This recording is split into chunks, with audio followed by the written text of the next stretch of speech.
Kaliwat kanan na dismaya kay Chis Escudero dahil sa impeachment ni VP Sara na unang tinakda ni Escudero ng junto. Ngunit ang nangyari, pinuspon at inurong ang impeachment proceeding ni VP Sara ng June 11. Ayon ang junto na yan ay ang pinakaasam-asam ng mga taong bayan nang malaman kung ano talaga ang totoo o nangyari dyan sa confidential fund at mapaliwanag ni Inday Sara. Sa kabila ng lahat na ginawa ni Chis Escudero, ang mga tao ay may duda kay Chis Escudero. Baka nga sa pag-urong ng ang impeachment ni Sara, ibaka daw na may dumadaloy na halaga o pera. Isa naman nagbigay ng junto nung unang inihayag niya na junto daw after ng eleksyon. Bakit ganon?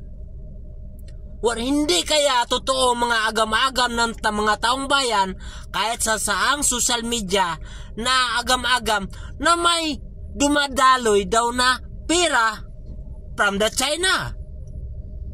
Aba, hindi ko po alam yan kung totoo yan, pero yan ang dumadaloy sa lahat ng mga social media.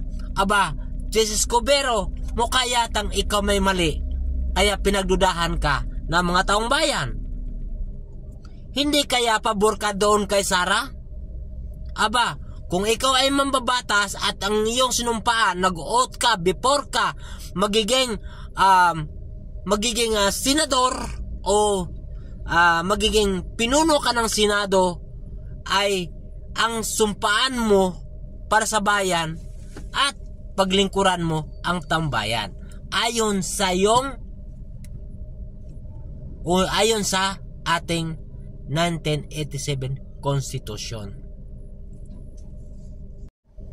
Kaya hindi mo masisisi ang taong bayan kung anong pananaw tungkol sa'yo. Di ba? Kaya yung mga taong at mga senador na pumapanig kay Sara na alam ng taong bayan kung ano talaga nangyari dyan sa Confifan o mga nilustay daw na di umano ni Sara Duterte.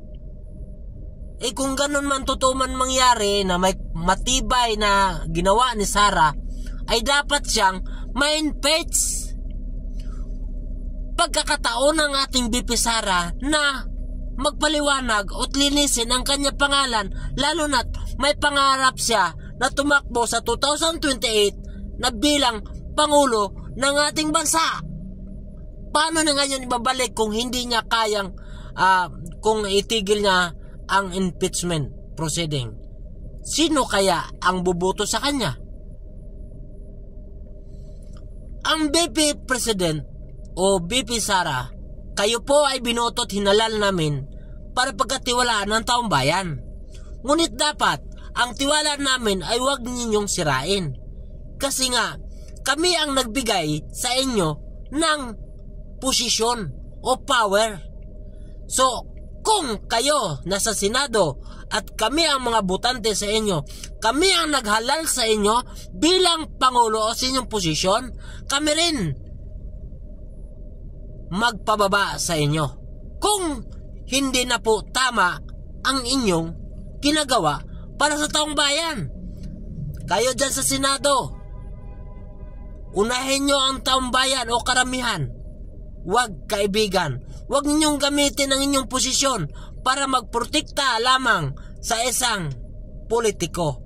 O may mga baka naman, may mga utang na loob kayo sa kanya, pero ang utang na loob ninyo para umabot kayo na bilang senador ay sa taong bayan. Pakinggan nyo ang taong bayan kasi kailangan din namin malaman kung ano talaga ang nangyayari sa ating lipunan o lalo na sa kaban ng bayan. Maraming salamat.